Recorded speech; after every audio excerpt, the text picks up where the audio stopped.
HD family, it is your boy back again, Mr. A to the Z. Sitting next to me, I've got someone else who is a very esteemed guest, someone who's pulled a lot of strings to make this happen. Just going to pass the mic to him, and he is going to introduce himself to everybody at home. Minia, Nomzama, please. Thank you so much. Igama lami nguHoward ngoMsomi Sibongo. Ngizalwa uMbumbelo ophuza face.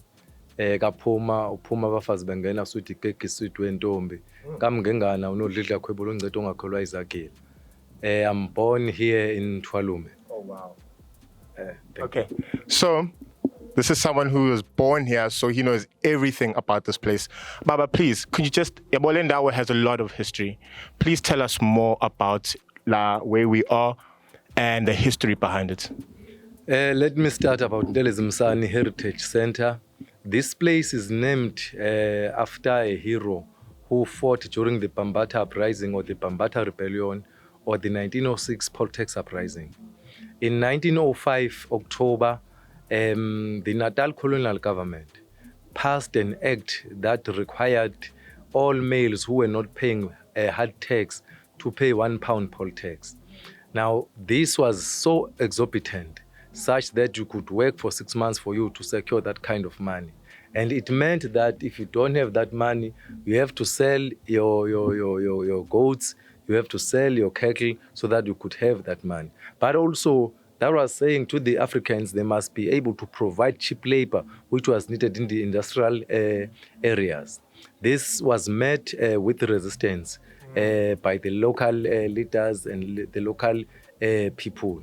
Then in 1906 March 20, in this place, kube khona abaholi ababoshwa abangu-38 uma sebebonke. Omunye walabaholi uNtelezi Msani, ozalo likaMgobhozi ovela entabeni. UMgobhozi was a military commander of King Shaka.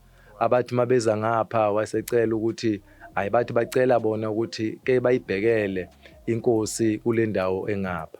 Bakhona ke baningi ababelibambile iqhaza. Sikhuluma lana ngoBhatimane Mlita, sikhuluma lana ngoSicaba Shinga, sikhuluma lana ngoBhebheni Mpisane, sikhuluma ngosomnyama, sikhuluma baningi kakhulu bawu-38 sebebonke. Kodwa njengoba sikhuluma nje sesikwazile ukufinyelela kwimindeni eyisithupha esikwazile ukuthi sihlonze ibingxenye yalezi nhlelo. Siyaqhubeka ke nokuthi sicubungule siubheke lo mlando lo. Le ndawo ke ibaluleke ngaleyo ndlela ke ukuthi ke kufanele ukuthi sihlale bese siyazikhumbuza ukuthi singubani siqhamuka kuphi thina. Wow, that was beautiful. Ladies and gentlemen, it's been what, since 1905? Yes, poll tax was declared in 1905, but the tax was collected in 1906. That's why in February, the local magistrate was collecting tax here on the 20th of February. Then they refused. As a result, a month later, they were then tried here through the state of emergency. It was called court martial. Wow. So guys, there's a lot of history where we are right now. I hope that was very insightful. Now, Baba, I just need to know, what did it take to bring Konke Local together, the collaborations you've put in with the community and other local leaders? What did it take, and who are those people that helped you? Obviously, Ntelezi Msani Heritage Center as a place where cultural and creative activities should be practiced, where also tourists should visit to find authentic history of the Zulu people or African people. It needed that there should be a lot of collaboration. There is le-afrika, which is a company that has conducted all the research, then coordinated the start of the project. But also there are families, as I indicated, that they are descendants of the people who were tried here. Those families are part of the stakeholders that we always engage with them. The local municipality, Umthwalume municipality, they have always been participating in this kind of a project, as well as Oko district. I think both of these local municipalities have gone to Pretoria just to have a working relationship with that institution there. Then also we went to St. Helena so that we could be able to trace and find what happened. It was through the partnership of the government, Ntelezi Msani Heritage Center, as well as le Afrika, that made that possible. And when we went to St. Helena, they then agreed that indeed, in terms of the death register, Ntelezi Msani died in November 1910, because there were 25 of them who were exiled to St. Helena. You know, at that time, Natal and Zululand was divided into 25 districts. What the colonial government did was to take each leader in each district as a sign to say, if you disagree with us, this is what we are going to do with you. Unfortunately, in 1910, when those prisoners were returned from St. Helena to South Africa, then Ntelezi Msani could not return. When they were there in the island, they were crafting the roads. You know, the roads that you find there were built by Ntelezi Msani.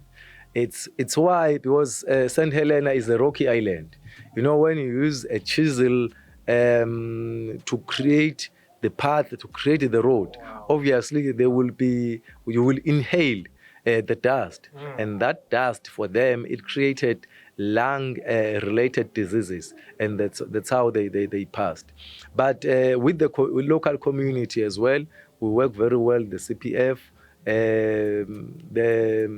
the policies, we're working with them because it's important that our area must be safe.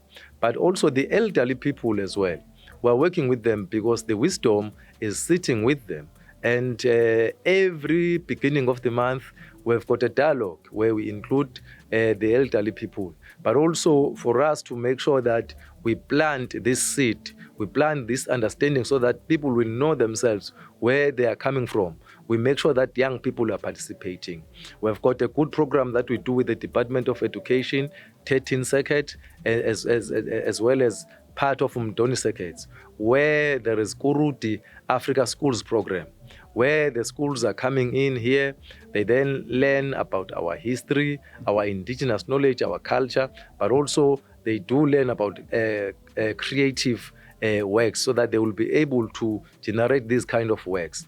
As a result, in September, we are going to have Kurudi Afrika Schools Festival that is going to take place here at Ntelezi Msani Heritage Center. That is the relationship that we have created with the local community. But also we're working with many institutions, tertiary institutions as well, because when we started with this research, we're working with Kelly Campbell. Kelly Campbell is under the then University of Natal, where we're working with Professor Jonas Elet in terms of starting this kind of a program. Because we started in 2006. We were commemorating the 1906 politics uprising 100 years.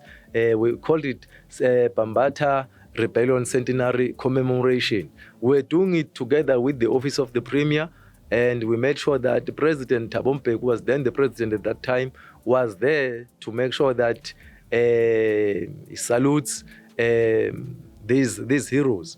But we made also something that was unusual, that at one go, in one event, and all these leaders, they got the platform. There was President Thabo Mbeki, there was Deputy President, then Deputy President Jacob Zuma, there was Prince Mangosuthu Buthelezi, there was Isilo Umdlovumbane, who was part of that commemoration. And then the government posthumously returned the chieftaincy of Bambata Kamancinza Zone, because when in 1906, when he was fighting, they then withdrew the chieftaincy from them. Then we had to make sure that that chieftaincy is returned to the people of the zone people. So we have got a lot of collaborations that we work with within the community at large, as well as young people. Wow, guys, that was informative, historical. That was actually mind-blowing. Baba, you know so much history, so much about culture, Nalendao. I'm actually very honored. So, Masvala, please just look at the camera, look at the people at home, and repeat after me. South Coast HD is the only place you should be. South Coast HD is the only place you should be. Thank you so much, sir. It was an absolute honor. And I wish you all the best. Ladies and gentlemen, that came to you in HD. Thank you very much.